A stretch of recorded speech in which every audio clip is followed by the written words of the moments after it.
अद्भुत अद्भुत अद्भुत। ये लाइन तो आप लोगों ने मुख्तलिफ़ किस्म की मीम्स में लाजमी सुनी होगी, मगर आज मैं आपको इसमें मौजूद ये 5 करोड़ जीतने वाले शख्स सुशील कुमार की एक अफसोसनाक कहानी के बारे में बताऊंगा, जो कि एक तरफ तो आपको पैसे के सही इस्तेमाल और इन्वेस्टमेंट की अहमियत बयान करेगी और दूसरी तरफ ही इस चीज़ का एहसास भी दिलाएगी कि कभी कभी ज़िंदगी इस तरह से तब्दील हो जाती है जिसका हम कभी भी तसव्वुर नहीं कर सकते। एक वक्त में हम आसमान में उड़ रहे होते हैं और दूसरे ही लम्हे हमारा नसीब हमें ज़मीन की गुमनाम गहराइयों में ले जाता है। तो नाज़रीन, वीडियो को पूरा ज़रूर देखिएगा, लेकिन इससे पहले मेरी आपसे एक रिक्वेस्ट है कि अगर आप चैनल पर पहली बार आए हैं तो चैनल को सब्सक्राइब करके बेल आइकन को ज़रूर प्रेस कर दें। तो चलिए फिर बगैर टाइम वेस्ट किए हम बढ़ते हैं सीधा अपनी वीडियो की तरफ। नाज़रीन, भारत के शहर बिहार से ताल्लुक़ रखने वाले शख्स सुशील कुमार भारतीय मशहूर शो कौन बनेगा करोड़पति को जीतने की सूरत में सामने आए और ये लम्हा इनके लिए आसमान पर उड़ने से भी ज़्यादा खूबसूरत होगा, मगर इनकी ज़िंदगी इसके बाद कुछ इस तरह से पलटी जिसका शायद उन्होंने कभी ख्वाब में भी सोचा ना था।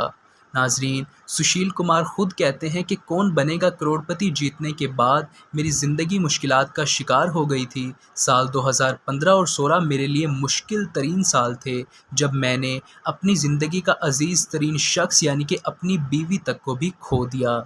नाज़रीन, अब हुआ कुछ यूँ कि शो के जीतने के बाद वो अपने इलाके में इतने ज़्यादा मशहूर हो गए थे कि लोग उन्हें अपनी तकरीरों में मदऊ किया करते थे। न्यूज़ रिपोर्टर्स इनके आसपास घूमते फिरते थे। तो इस वक्त सुशील कुमार ने सोचा कि अब इनके पास पैसा भी है और साथ ही साथ शोहरत भी, तो क्यों ना वो अपने इस पैसे और नाम से लोगों की मदद करे, जो कि एक बहुत अच्छी सोच है। इस तरह से उन्होंने काफ़ी हद तक लोगों की मदद भी की, लेकिन हमारी इस दुनिया में जो इंसान जैसा नज़र आता है वो वैसा कभी कभार नहीं होता, और यही कुछ सुशील कुमार के साथ भी हुआ। जब कुछ वक्त के बाद उनको पता चला कि वो जिन लोगों की मदद करता है इनमें से ज़्यादातर ने तो उनके साथ धोखा किया है। हम मौका देते रहे और वो धोखा देते रहे। सुशील कुमार कहते हैं कि मेरे साथ इन वाक़यात की वजह से अक्सर मेरी अपनी अहलिया के साथ लड़ाई हो जाया करती थी। वो कहती थी कि मैं सही और गलत शख्स में फ़र्क नहीं कर सकता।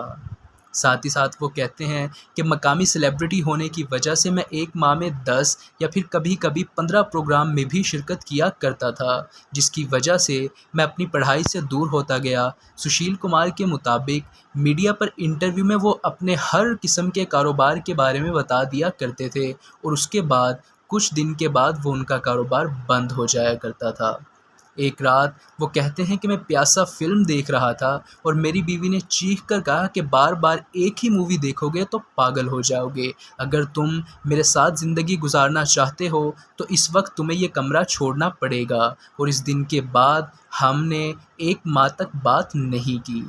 घर और कारोबार ना होने की वजह से मैं चिड़चिड़ा रहने लगा और एक दिन मुझे एक सहाफ़ी का फ़ोन आया। इसने मुझसे कुछ पूछा तो नहीं, लेकिन इसने मुझसे जब मेरे कारोबार और पैसे के बारे में पूछा तो मैंने इसको बताया कि मेरे पास पैसे ख़त्म हो गए हैं और अब मेरे पास सिर्फ़ और सिर्फ 2 गायें हैं और मैं इनका दूध बेचकर पैसा कमाता हूँ। तो सहाफ़ी ने मेरी ये बात अखबार में उसी वक्त शाया करा दी।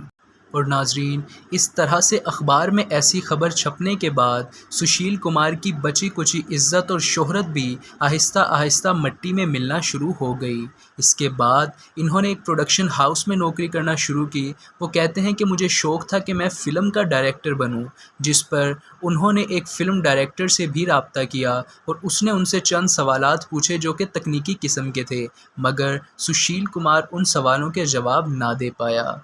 ताहम वो कहते हैं कि बाद में उन्होंने सोचा कि मैं मुंबई जाकर एक फ़िल्म डायरेक्टर बनूंगा और अपनी एक नई शनाख्त के साथ वापस आऊंगा। और इस दौरान मेरी बीवी मुझे छोड़कर अपने वालिद के घर चली गई, जो मेरे लिए एक मुश्किल तरीन वक्त था।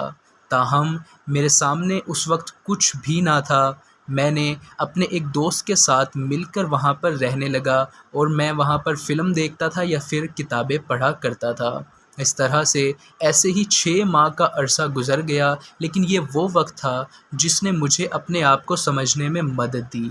وہ کہتے ہیں نا کہ اگر اچھے سے سمجھو تو تنہائی تمہاری بہترین دوست ہے، یہ تمہیں تمہارے اندر کے اس انسان سے ملاتی ہے جس کا تمہیں خود بھی پتہ نہیں ہوتا۔ وہ کہتے ہیں کہ میں نے محسوس کیا کہ میں ایک بہت ہی مفرور انسان ہوں جو کہ سچ سے بھاگنے کی کوشش کر رہا ہے۔ تب مجھے اس چیز کا احساس ہوا کہ خوشی تو صرف اور صرف اپنی پسند کا کام کرنے میں ہے۔ کبھی تکبر جیسے جذبات انسان کو پرسکون رہنے نہیں دے سکتے۔ اور اس کے کچھ عرصے بعد ہی میں ممبئی سے سیدھا اپنے گاؤں واپس آ گیا اور استاد بننے کی تیاریاں شروع کر دیں۔ تو ناظرین، یہ تھی آج کی ویڈیو، اور اس سے ہمیں یہ جاننے کو ملتا ہے کہ اپنے بارے میں ہر چیز لوگوں کے سامنے نہ رکھو۔